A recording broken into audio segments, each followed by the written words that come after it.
नमस्कार विद्यार्थियों, महाराजा Surajmal PG college अजयपुरा की ऑनलाइन क्लास में आप सबका स्वागत है। आज हम पढ़ेंगे बीए प्रथम वर्ष के द्वितीय प्रश्न पत्र कहानी व गद्य की अन्य विधाएं, ये पेपर का नाम है। उसमें एक महत्वपूर्ण टॉपिक है संस्मरण, उसके बारे में चर्चा करेंगे। जो सिलेबस का खंड भाग वह है, इसमें गद्य की अन्य विधाएं, उसमें ये टॉपिक दिया गया है संस्मरण। और संस्मरण इसमें निराला जी का, हमारे सिलेबस में निराला जी का संस्मरण दिया गया है और इसके लेखक है अजय जी। बसंत के अग्रदूत संस्मरण का नाम है। हम जानेंगे संस्मरण क्या है, इसका इतिहास क्या है और इसका विकास एवं इसके तत्वों के बारे में। हिंदी साहित्य में हिंदी साहित्य इतिहास का लेखन का प्रारंभ 19वीं सदी से ही माना जाता है और इसके 4 काल बताए गए हैं हिंदी साहित्य में। हिंदी के विकास क्रम के 4 काल बताए गए हैं: आदिकाल, भक्तिकाल, रीतिकाल और आधुनिक काल। संस्मरण की दृष्टि से हमारे लिए आधुनिक काल बहुत ही विशेष है। इसमें आधुनिक काल में भी प्रवृत्तियों के आधार पर, व्यक्तिगत नामों के आधार पर और प्रवृत्तियों के आधार पर अलग अलग नाम दिए गए हैं, जिनमें आधुनिक काल में गद्य का विकास अधिक हुआ और गद्य को महत्व देने का श्रेय महावीर प्रसाद द्विवेदी जी को जाता है कि उन्होंने गद्य को भी काव्य के भांति ही अपने साहित्य में स्थान दिया और गद्य को प्रचलित कराने में उनका बहुत बड़ा योगदान है। गद्य की बहुत सारी विधाएं हैं, जिनमें उपन्यास है, कहानी है, नाटक, एकांकी, रेखाचित्र, संस्मरण, रिपोर्टाज आदि बहुत सारी गद्य की विधाएं हैं। इन्हीं गद्य विधाओं में से एक विधा है संस्मरण, जिसका हम आज अध्ययन करेंगे। संस्मरण जो शब्द है वो अंग्रेजी के मेमोयर्स का हिंदी रूपांतरण है।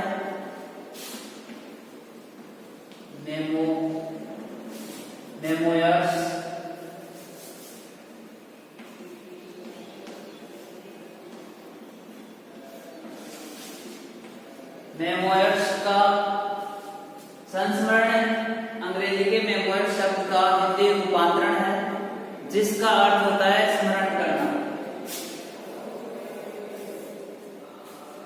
और संस्मरण जो शब्द है इसमें स्मृ धातु, स्मृ धातु में सम उपसर्ग, स्मृ धातु में सम उपसर्ग लगाकर एवं लुट प्रत्यय लगने से ये वाक्य बना है और इसका अर्थ होता है स्मरण करना। अर्थात स्मृति के आधार पर किसी विषय अथवा किसी व्यक्ति पर आलेख संस्मरण कहलाता है। स्मृति के आधार पर, अपनी याद के आधार पर किसी विषय पर, किसी व्यक्ति पर या किसी घटना पर कोई आलेख लिखना संस्मरण कहलाता है। लेखक का स्वयं की अनुभूतियों तथा संवेदनाओं को स्मृति के आधार पर लिखना ही क्या है? संस्मरण है।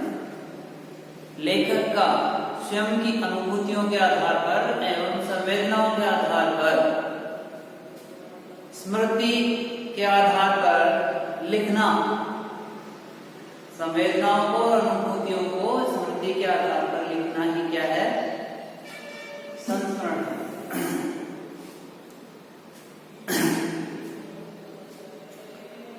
अब जो संस्मरण का अर्थ है स्मृति के आधार पर लिखना। अब इन परिभाषाओं को हम विचारकों के परिभाषाओं के आधार पर समझेंगे। कुछ महत्वपूर्ण विद्वान हैं जिन्होंने अपने अपने मतानुसार संस्मरण की परिभाषा दी है, जिनमें हम सबसे पहले परिभाषा देखेंगे डॉक्टर गोविंद त्रिगुणायत की।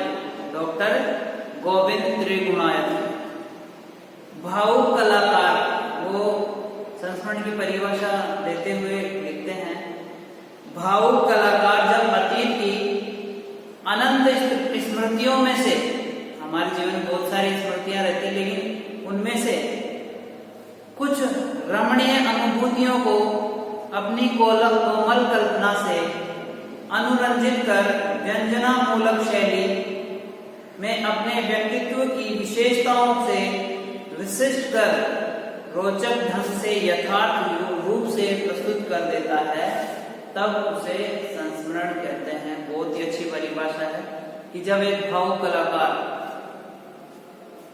अपने अतीत की अनंत स्मृतियों में से कुछ रमणीय और चिरस्मरणीय अनुभूतियों को अपने कोमल कल्पना से अनुरंजित कर व्यंजनामूलक शैली में अपने व्यक्तित्व की विशेषताओं से विशिष्ट कर रोचक ढंग से यथार्थ रूप से उस स्मृति को प्रकट करता है, लिखता है, तब उसे संस्मरण कहते हैं। दूसरी परिभाषा देखेंगे डॉक्टर जगदीश गुप्त जी के। ये संस्मरण की परिभाषा देते हुए लिखते हैं कि जो तरंगाघात मन अपना अमिट प्रभाव छोड़ जाते हैं, जो तरंगाघात मन में अपना अमिट प्रभाव छोड़ जाते हैं, वही संस्मरण बन जाते हैं। जो तरंगाघात मन में अपना अमिट प्रभाव छोड़ जाते हैं, वही संस्मरण बन जाते हैं। छोटी सी परिभाषा है, याद करने योग्य, और एग्जाम में आप लिख भी सकते हैं।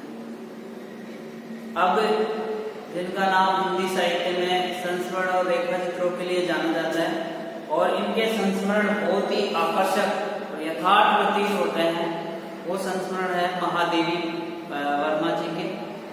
महादेवी वर्मा संस्मरण की परिभाषा देते हुए कहती है कि शेषव की स्मृतियों में एक विचित्रता है। शेषव की स्मृतियों में एक विचित्रता है, जब हमारी भाव प्रवणता गंभीर और प्रशांत होती है। जब हमारी भाव प्रवणता गंभीर और प्रशांत होती है, तब अतीत की रेखाएं कोहरे में से स्पष्ट होती हुई वस्तुओं के समान अनायास ही स्पष्ट से स्पष्टतर होने लगती है। बहुत अच्छी परिभाषा है कि जब हमारी भाव प्रवणता गंभीर और प्रशांत होती है, तब अतीत की रेखाएं कोहरे में से स्पष्ट होती हुई वस्तुओं के समान अनायास ही स्पष्ट से स्पष्टतर होने लगती है, तो वह संस्मरण बन जाते हैं। अब अगली परिभाषा है, हिंदी साहित्य में बहुत ही अच्छा नाम है अमृता प्रीतम जी का, जिन्होंने बहुत अच्छे अच्छे उपन्यास लिखे हैं। वे संस्मरण के बारे में क्या लिखती हैं, आइए देखते हैं। हम जो कुछ भी लिखते हैं वह अप्रत्यक्ष रूप से संस्मरण ही है। वे ये अमृता प्रीतम जी का मानना है कि हम जो भी अपने जीवन में कुछ भी लिखते हैं, वे हमारे संस्मरण ही है। एक तरह से देखा जाए तो परिभाषा सटीक बैठ गई कि हम कुछ भी लिखते हैं तो आने वाले दिनों में वो हमारा संस्मरण ही होगा। आगे ये कह रही है, क्योंकि हम जो भी कहानी लिखते हैं वह अप्रत्यक्ष रूप से संस्मरण ही है। जो भी हम कहानी लिखते हैं वो अप्रत्यक्ष रूप से संस्मरण ही है। अब बात करेंगे संस्मरण के तत्वों के बारे में, संस्मरण के तत्व हैं उनके बिंदुवार चर्चा करते हैं। पहला है वर्ण विषय।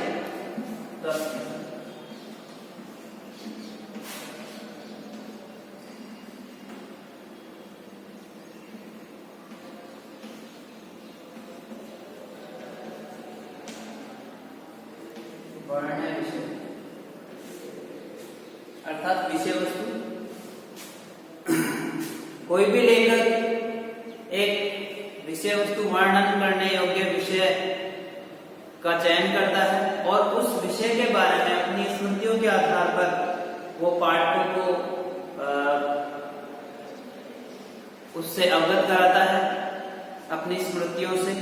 तो एक निश्चित एक वर्ण विषय होना चाहिए, वो चाहे घटना हो सकती है, वो जीवन की कुछ स्मृति हो सकती है, और इसके अलावा कोई वस्तु हो सकती है, कोई व्यक्ति हो सकता है, स्थान हो सकता है, आदि प्रकार से वर्ण विषय आप लेखक अपने हिसाब से जो उसके जीवन में घटनाएं घटी हैं उनके आधार पर वो अपना वर्ण विषय का चयन कर सकता है। और दूसरा इसका तत्व है पात्र।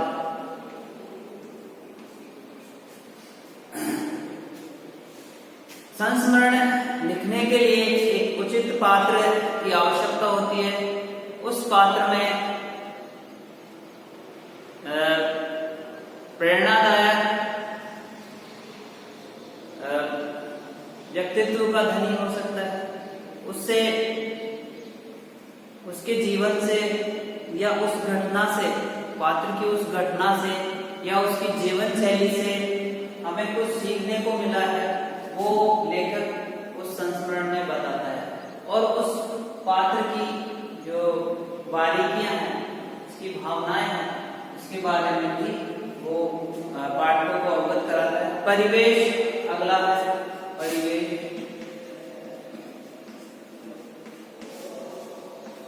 परिवेश का मतलब वातावरण। जब लेखक संस्मरण लिखता है और वर्ण विषय का चयन करता है और जिस पात्र पर लिख रहा है उसका परिवेश कैसा था या लेखक जिस परिवेश में रहा है, तो वो संस्मरण में उस परिवेश के बारे में भी चर्चा करेगा, समकालीन परिस्थितियों के बारे में बताएगा, समकालीन रीति रिवाजों के बारे में बताएगा, जो मान्यताएं हैं, अपने परिवार आस पड़ोस की विशेषताओं के बारे में भी अवगत कराएगा। ये इसके अंतर्गत आते हैं। अगला है संवाद।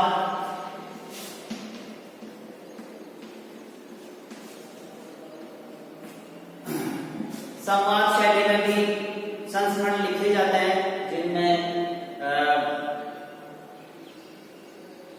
इंटरव्यू को शामिल किया जाता है। जिस प्रकार से कोई पुराना इंटरव्यू उसको छापते हैं तो वो भी संवादात्मक संस्मरण ही होगा।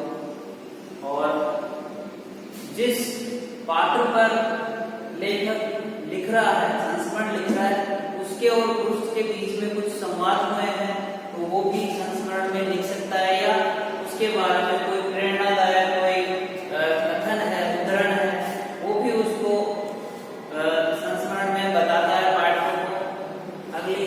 अगला इसका तत्व है भाषा।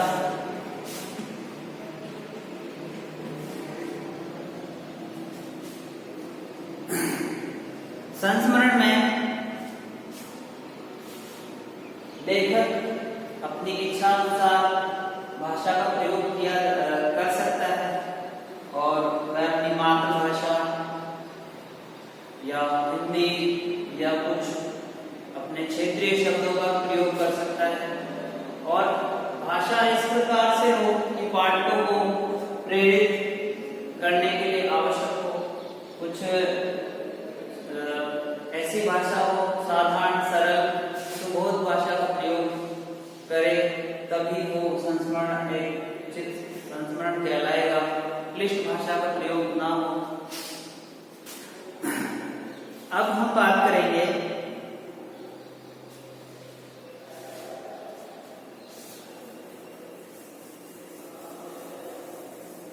संस्मरण के इतिहास के बारे में संक्षिप्त विवरण देंगे।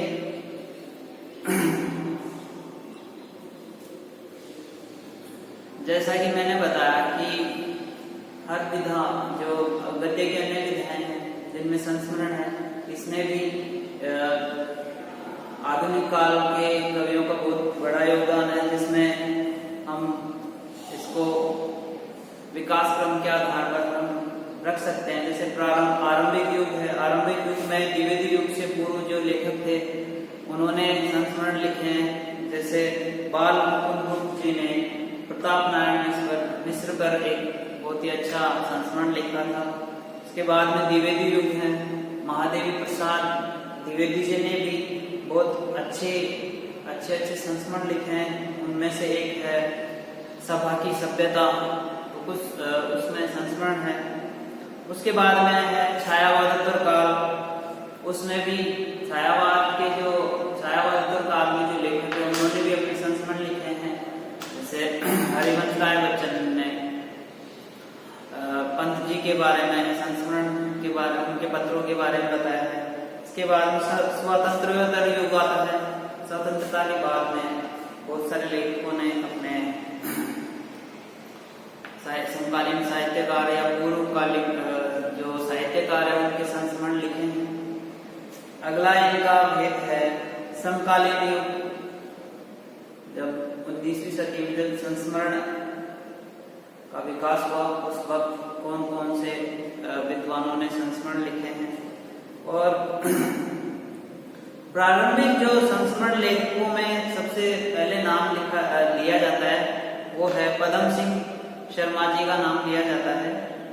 और इसके अतिरिक्त बनारसीदास चतुर्वेदी जी, महादेव वर्मा, रामवृक्ष वैनीपुरी और भी अन्य साहित्यकारों ने संस्मरण लिखे हैं। लेकिन सबसे ज्यादा संस्मरण जो प्रभावी हैं वह रामवृक्ष वैनीपुरी व महादेव वर्मा के अधिक प्रभावित करने वाले हैं। और हिंदी साहित्य में इनके संस्मरणों का एक अलग ही स्थान है। कुछ संस्मरणकार हैं, प्रमुख संस्मरणकार, उनकी ये रचनाएं हैं, हम क्रमवाइज देखते हैं। महावीर प्रसाद द्विवेदी जी की जो संस्मरण है वो है सभा की सभ्यता। इलाचंद्र जोशी जी ने गोरकी के संस्मरण लिखे हैं, उनकी गोरकी से भेंट हुई, वो संस्मरण उन्होंने लिखे हैं। वे दिन वे लोग शिव पूजन साय जी का ये संस्मरण है। और महादेव वर्मा जी ने भी संस्मरण लिखे हैं, जो स्मृति की रेखाएं, अतीत के चलचित्र व स्मारिका इनके संस्मरण लेखक रचनाएं हैं। जैनेन्द्र जी ने ये और वे संस्मरण लिखा है। रामवृक्ष वैनीपुरी जी ने माटी की मूर्ति और मील के पत्थर नामक संस्मरण लिखे हैं। डॉक्टर नगेंद्र ने उन्होंने हिंदी साहित्य का इतिहास में लिखा है। डॉक्टर नगेंद्र जी ने चेतना के बिंब नामक एक संस्मरण लिखा है। कन्हैयालाल मिश्र जी ने भी भूले हुए चेहरे नामक एक संस्मरण लिखा है। गुलाब राय ने मेरी असफलताएं नाम से संस्मरण लिखा है। और इस प्रकार से संस्मरण हिंदी साहित्य में एक अलग ही स्थान रखती है। और संस्मरण लेखकों में जैसे मैंने बताया हमारे सिलेबस में अज्ञे जी का संस्मरण है, जो